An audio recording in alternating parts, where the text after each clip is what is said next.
Hello, everyone. This time around, we are going to take a look at making a position graph from the velocity graph. Okay, and just like going the opposite around, stop and think about what you're going to look at. Okay, don't try and memorize this line going up means this and this line going down. No. Okay, just take it one step at a time. Think about what you're looking at, and you'll have much more success in trying to memorize it because you will confuse yourself. Okay, so things to note.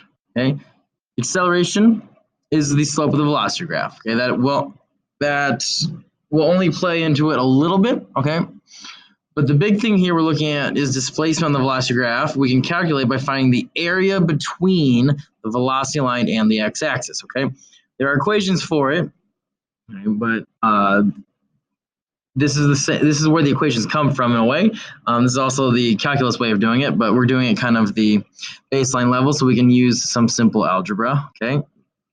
If we've got constant velocity, okay, there's straight horizontal lines, which means they'll form a rectangle. And so we know that our area of a rectangle is just the base times height. Velocity lines with constant non-zero acceleration will be angled one way or the other, but they'll be straight lines, and so they'll form a triangle.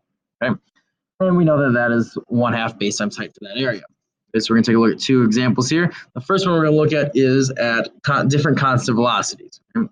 So think about what we're looking at here, okay? If here I've got a positive velocity, right? And so that means my position is increasing. Okay, position is increasing. So that means the slope of my line will be positive.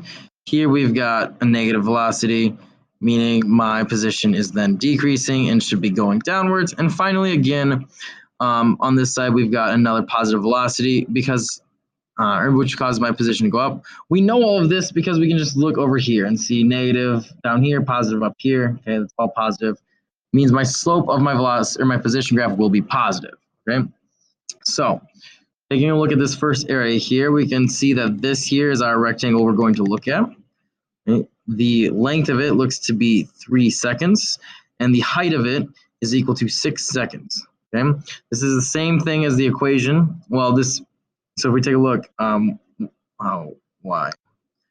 y equals, or excuse me, I don't know, under y. Our displacement with constant velocity equal to velocity times time. We see that this is our velocity here and our time is here. So it's really the same thing. Okay, and we can multiply that together and see that our area in that rectangle is 18 meters. Okay, this next one, our time appears to go from 3 seconds to 5 seconds. So our base here is going to be 2 seconds. And then here going down, our height is -8 meters per second. Okay, do not forget this negative. Okay, it's very important because it means we're going backwards, right? Negative velocity means we're going backwards. We'll have a negative displacement. Our position will decrease. Okay, and so we multiply 2 by -8. Our area here is -16 meters. Okay, and then our last rectangle we have here. Okay, we're gonna this one. Our length again seems to be 2 seconds. And then our height will be, see, it appears to be 5 meters per second. When you multiply that, 5 meters per second times 2 seconds, we know our seconds are canceling out. We are left with 10 meters. Okay, we're gonna go ahead and plot some dots, and then we'll connect them here on our position graph. So the first displacement we have is this 18 meters here. Okay? And so what we know is by 3 seconds, well, I guess not that 3 seconds, but if we look at by this time here at 3 seconds, we've moved 18 meters. We're gonna go to 3 seconds. We're gonna go up to about 18 meters, and we're gonna go here and put a dot. We know we've moved forward 18 meters in that time.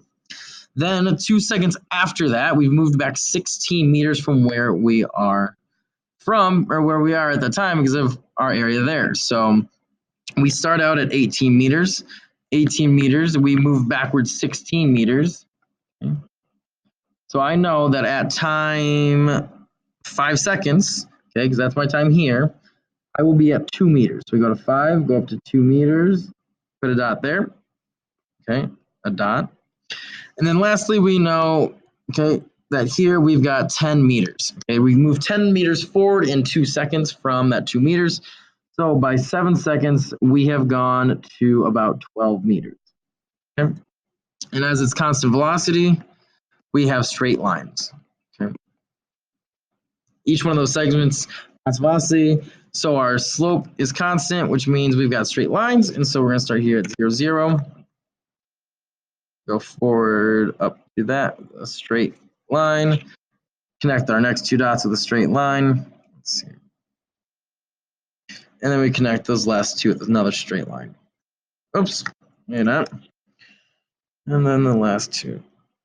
Okay, we can compare like we said earlier. Okay, let's check to see if we're right. Let's use, yeah.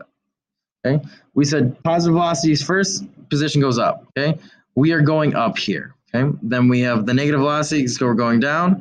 We go down from those next 2, and then that third section we had a positive velocity. Positive velocity meaning my position increased, my position did in fact increase.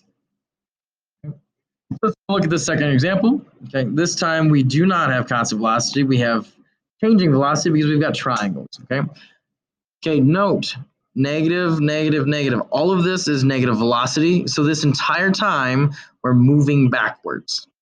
Okay? Backwards. And because our velocity is changing, it means we've got curved lines.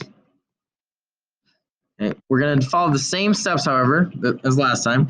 First, we're going to get the displacements of each section, and then we're going to connect them with a line. So first thing we have here is this triangle, base of 2 seconds, height of 2 meters per second.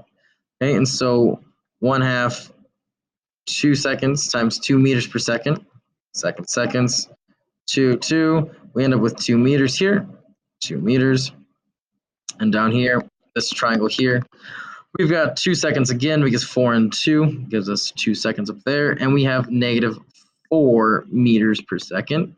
Okay, so 1/2 2 seconds times negative 4 meters per second gives us 2 seconds. Seconds cancel out. We go negative 4 meters. Hopefully somebody's paying attention and noticed. Negative 2 meters. Okay, I didn't put that down there. Awesome. So the question probably didn't tell us where to start, so we're always going to start at 0, 0. By that 2 seconds, we're going to move 2 meters backwards. So go ahead and put a dot there. 2 seconds later, we've moved 2 meters backwards. Okay.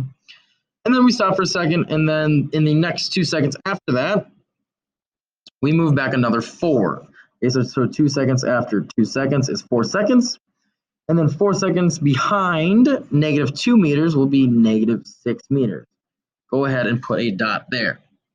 Now, we know that at this point here, we touch the x-axis, meaning my velocity is 0, okay? Which means we stop, okay? If our velocity is 0 on a position graph, that means our position is not changing, and it's a horizontal line. So what I do to help figure out which direction my curve is going to go, sorry, we got a dot there, is I go there and say, I know I'm going to have a kind of a horizontal spot right there. And so I start moving at the beginning at negative 2, and I go to 0, okay, meters per second, obviously. And so what that means is I'm going to start out going a little more negative, and then my slope is going to flatten out, okay, so where I stop.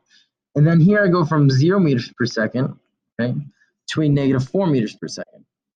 So my velocity line is going to start sloping more steeply down. Okay, so I start here again. We are kind of horizontal line, and it's going to curve down as we speed up. Okay, that's not a very good one. Okay, if you're not perfect, you're not perfect. We're not at that point right now. I just want to make sure, and that's a little better. Okay, if it's supposed to curve down, make it sure it curves down. If it's supposed to curve up, make sure it curves up. Okay?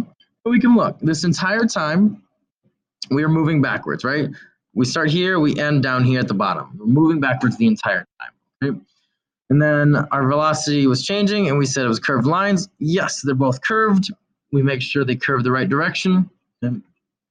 We can add up our displacements here. Say negative 2 meters plus negative 4 meters. We should have ended up negative 6, and we in fact did. Okay. Hopefully this was helpful. As always, everyone, good luck, take it easy, and have a good time.